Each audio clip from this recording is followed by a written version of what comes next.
Good morning दोस्तों। मैं अखिलेश कुमार स्वागत करता हूं आपका अपने यूट्यूब चैनल एग्जाम पास में। दोस्तों, किसी ने सत्य ही कहा है कि लगन और योग्यता एक साथ मिले तो निश्चित ही एक अद्वितीय रचना का जन्म होता है। खैर दोस्तों, इन बातों को यहीं तक सीमित करते हैं, चलते हैं कंपटीशन की दुनिया में, देखते हैं आज का टॉप 10 मोस्ट इंपॉर्टेंट क्वेश्चन क्या है। तो चलिए दोस्तों, इस वीडियो को शुरू करते हैं। तो दोस्तों, पिछले वीडियो में मैंने आपसे क्वेश्चन किया था कि मालूम कीजिए कि प्रिज्म द्वारा किस रंग का विचलन अधिकतम होता है। प्रिज्म द्वारा किस रंग का विचलन अधिकतम होता है। आई होप कि आपने सर्च किया होगा, उससे जितनी भी जानकारी प्राप्त हो सकते होंगे आप जरूर प्राप्त करने की पूरी कोशिश किए होंगे। तो चलिए दोस्तों, इस क्वेश्चन का आंसर देखते हैं ऑप्शन के साथ क्या होता है। ऑप्शन नंबर ए है दोस्तों बैगनी, ऑप्शन नंबर बी है लाल, ऑप्शन नंबर सी है हरा और ऑप्शन नंबर डी है नारंगी। इन चारों ऑप्शन में से बताना है कि प्रिज्म प्रिज्म द्वारा किस रंग का विचलन अधिकतम होता है। तो दोस्तों, इसका राइट आंसर जो होगा ऑप्शन नंबर ए होगा। बैगनी कलर का जो होता है रंग, उसका विचलन प्रिज्म द्वारा सबसे अधिक होता है और लाल रंग का सबसे कम होता है। ठीक है, तो आई होप कि इस क्वेश्चन का आंसर आपको पता होगा और आपने ज़रूर कमेंट बॉक्स में इसका उत्तर दिए होंगे। चलिए दोस्तों, ये तो रहा कल का टॉप 10 मोस्ट इंपॉर्टेंट क्वेश्चन का अंतिम प्रश्न का उत्तर। आज देखते हैं आज का टॉप 10 मोस्ट इंपॉर्टेंट क्वेश्चन क्या है। आज का पहला क्वेश्चन है दोस्तों कि भारत का कौन सा क्षेत्र एक समय अवंतिका के नाम से जाना जाता था। भारत का कौन सा क्षेत्र एक समय अवंतिका के नाम से जाना जाता था। ऑप्शन नंबर ए है दोस्तों अवध, ऑप्शन नंबर बी है रुहेलखंड, ऑप्शन नंबर सी है बुंदेलखंड और ऑप्शन नंबर डी है मालवा। इन चारों ऑप्शन में से बताना है आपको कि भारत का कौन सा ऐसा क्षेत्र था जो प्राचीन समय में अवंतिका के नाम से जाना जाता था। तो दोस्तों, इसका राइट आंसर जो होगा ऑप्शन नंबर डी हो जाएगा। अवंतिका के नाम से मालवा जाना जाता था, जो आज मध्य प्रदेश में पड़ता है। ठीक है, चलिए अगले क्वेश्चन की ओर बढ़ते हैं। अगला क्वेश्चन है दोस्तों कि किस भारतीय क्रिकेट खिलाड़ी ने वनडे वंडर्स नामक पुस्तक लिखी है। किस भारतीय खिलाड़ी ने वनडे वंडर्स नामक पुस्तक लिखी है। आई होप कि अगर आप जानते होंगे तो इस क्वेश्चन का आंसर आप जरूर कमेंट बॉक्स में देंगे।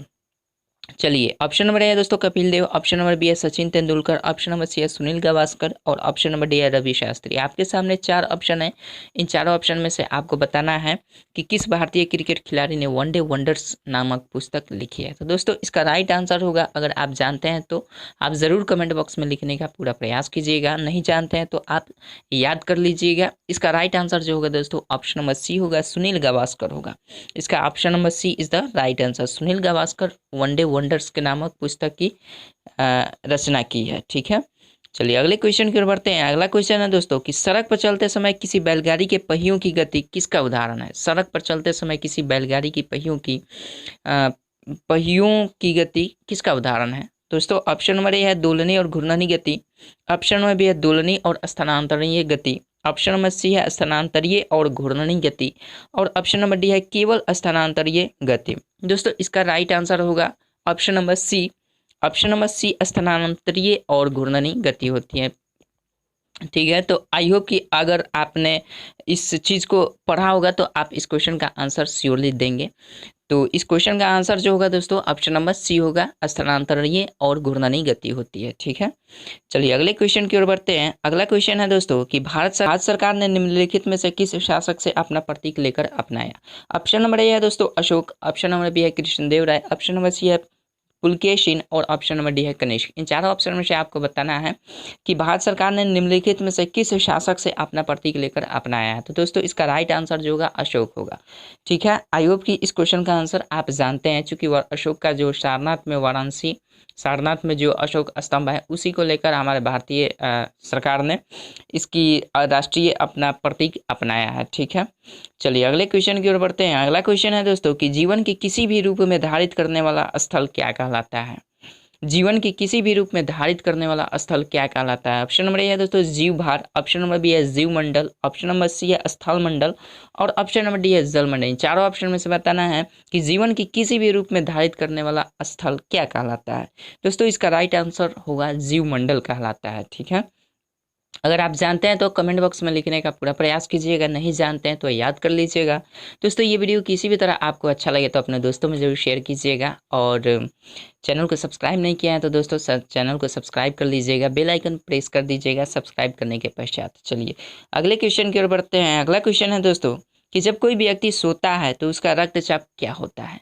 जब कोई व्यक्ति सोता है तो उसका रक्तचाप क्या होता है? ऑप्शन नंबर ए है बढ़ता है, ऑप्शन नंबर बी है घटता है, ऑप्शन नंबर सी है स्थिर रहता है और ऑप्शन नंबर डी है घटता बढ़ता रहता है।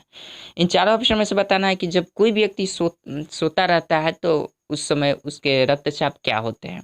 तो दोस्तों इसका राइट आंसर जो होगा ऑप्शन नंबर बी होगा, घटता है। ठीक है, उसका रक्तचाप क्या होता है? घटता है। सोते वक्त किसी व्यक्ति का रक्तचाप क्या होता है? घटता है। चलिए अगले क्वेश्चन की ओर बढ़ते हैं। अगला क्वेश्चन है दोस्तों, कैंसर के इलाज में किस ड्रग का प्रयोग किया जाता है? कैंसर के इलाज में किस ड्रग का प्रयोग किया जाता है? ऑप्शन नंबर ए है TSH, ऑप्शन नंबर बी है HGH और ऑप्शन नंबर सी है इंसुलिन और ऑप्शन नंबर डी है इंटरफेरॉन। इन चारों ऑप्शन में से बताना है कि कैंसर के इलाज में किस ड्रग का प्रयोग किया जाता है। दोस्तों इसका राइट आंसर होगा option number D, interferon. Interferon का प्रयोग किया जाता है कैंसर के इलाज में। अगर आप जानते हैं तो अच्छी बात है। चलिए अगले क्वेश्चन की ओर बढ़ते हैं। अगला क्वेश्चन है दोस्तों कि समुद्री जल से नमक किस विधि द्वारा तैयार किया जाता है? समुद्री जल से नमक किस विधि द्वारा तैयार किया जाता है? ऑप्शन नंबर ए है दोस्तों ऊर्ध्वपातन, ऑप्शन नंबर बी है वाष्पीकरण, ऑप्शन नंबर सी है क्रिस्टलीकरण और ऑप्शन नंबर डी है आसवन। इन चारों ऑप्शन में से बताना है कि समुद्र द्वारा नमक किस तरह से प्राप्त किया जाता है। दोस्तों इसका राइट आंसर जो होगा ऑप्शन नंबर बी होगा, वाष्पीकरण के माध्यम से समुद्री जल से नमक प्राप्त किया जाता है। ठीक है, चलिए अगले क्वेश्चन की ओर बढ़ते हैं। अगला क्वेश्चन है दोस्तों, राष्ट्रीय रासायनिक प्रयोगशाला कहाँ स्थित है? राष्ट्रीय रासायनिक प्रयोगशाला कहाँ स्थित है?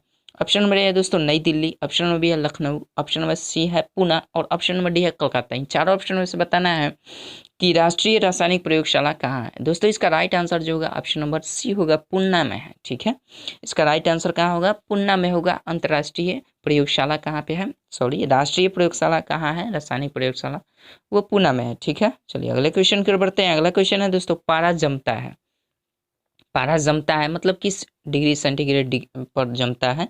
ऑप्शन नंबर ए है दोस्तों 39 degree centigrade, option number B है -39 डिग्री सेंटीग्रेड और ऑप्शन नंबर सी है 40 डिग्री सेंटीग्रेड और ऑप्शन नंबर डी है 60 डिग्री सेंटीग्रेड। इन चारों ऑप्शन में से बताना है कि पारा किस सेंटीग्रेड पर जमता है। तो दोस्तों इसका राइट आंसर जो होगा ऑप्शन नंबर बी होगा, -39 डिग्री सेंटीग्रेड पर पारा जमता है। ठीक है, तो दोस्तों ये रहा आज का टॉप 10 मोस्ट इंपॉर्टेंट क्वेश्चन। फिर मिलेंगे अगले वीडियो में टॉप 10 मोस्ट इंपॉर्टेंट क्वेश्चन के साथ। तब तक के लिए आपसे एक क्वेश्चन करना चाहूँगा।